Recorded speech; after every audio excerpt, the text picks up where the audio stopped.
Hey guys, I'm here with David, creative director of Red Barrels. How you doing, David? I'm pretty good, you? Pretty good. I enjoyed the game. That's what I'm gonna say. Start off with that.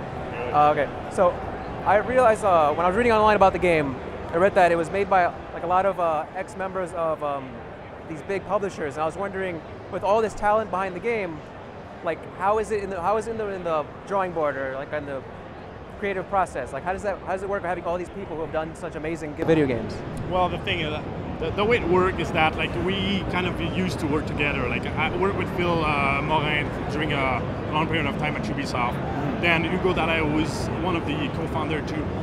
It was at Ubisoft at the time. He was doing Splinter Cell. I was doing Prince of Persia: The Sands of Time. Phil worked also on that project. Then a split happened. Like Phil went to Naughty Dog. I decided to work on Assassin's Creed. Hugo moved for EA, and then we kind of regrouped together at EA. And at some point we were like, okay, now it's time in Montreal to start something new. Like I think it's at that we had to move and forward and do something. So we decided to create the project. Phil and I decided to do a game, a horror game. Yeah. Even back at Ubisoft, we were like, was that something you guys wanted to do for a long time, like a horror game? Well, definitely. Like in my head, it was always something that I wanted to do, like doing a horror movie at first when I was young, because I'm a huge horror movie fan, and I was always like playing horror games.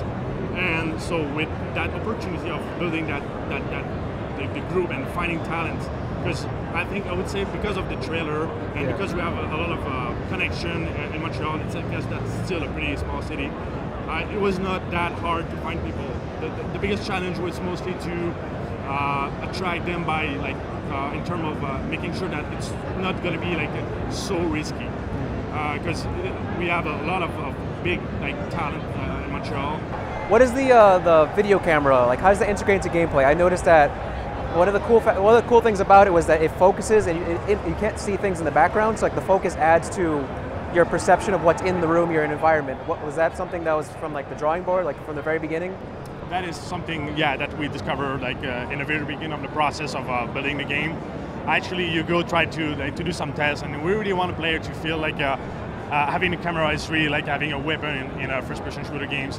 So then that's why you can like reload your batteries, but definitely going much further into like the focus, and then like maybe like let's say like if the player falls on the ground and being hit, like having cracks on the lens.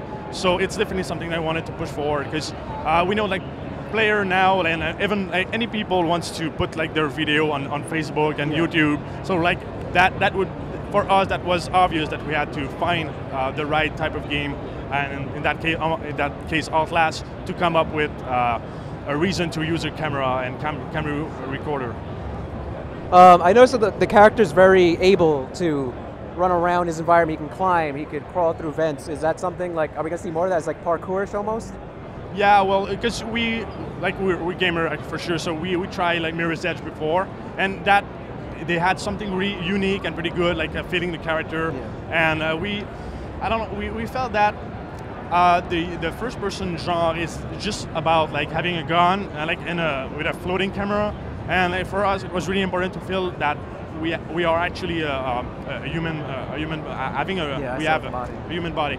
So like feeling our hands, like, and jumping and sliding over stuff, crouching and hiding under the thing, and really feeling the character was pretty important just for the immersion of the game, and not just having like just a point and click where you cannot see your body.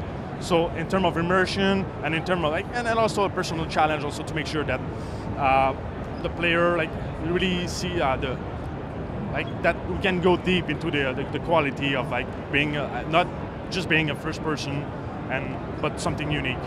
What can you tell us about Miles, the protagonist? Well, Miles is like a reporter that likes to go into like dangerous stuff.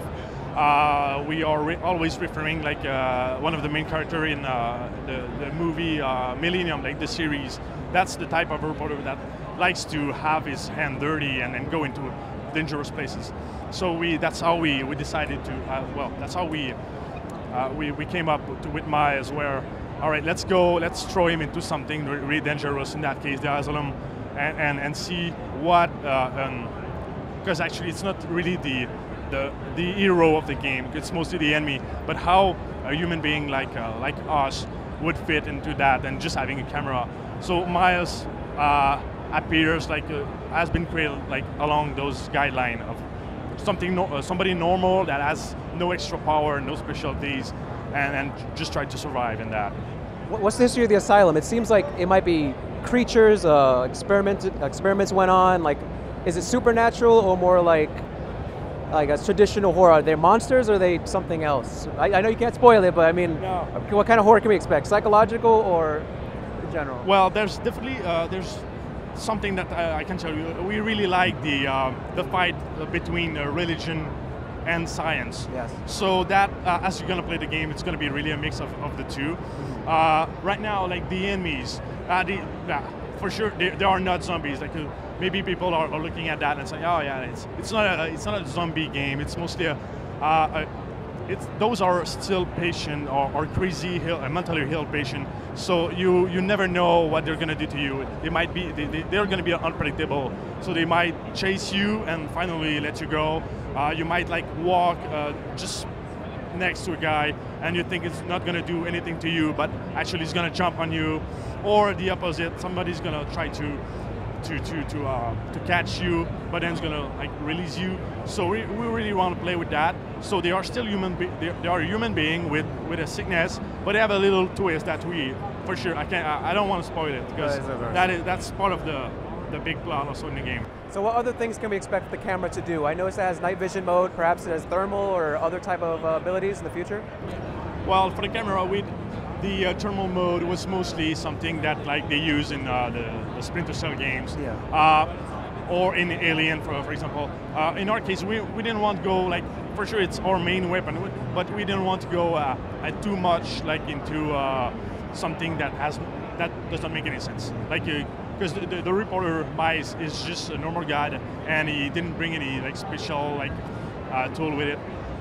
What I can say though is that like we are looking for maybe something that we can record, or that like has to be defined yet, because we're really focusing right now on the main experience, like the core gameplays of the game. But we're still like, we have twists here and there with the camera still, because we don't want a player to just feel that it's like a flashlight. Okay. Because I'm sorry. Yes. No, it's okay. All right. So when can we expect Outlast, and what consoles or platforms will it be on? Well, so far we know that our core audience is on Steam. Is like I'm on Steam too, and it's like I see a lot of like pretty good, great game there. So I was like, okay, well, we decided to just go for Steam first, and then as like the time goes, we'll see if like we're gonna be able to export it and ship it on Xbox Live or PlayStation Network. It all depends of time, of money, and you know, because we probably want to also expand like the game and do something else with it. So it all depends of the priorities and see how the player is gonna like it. So it's episodic, right?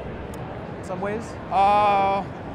Let's say it's episodic, but I can't say like precisely that's the thing but it really depends on how the player is gonna react to that, and see if we can like push a little bit more to the genre.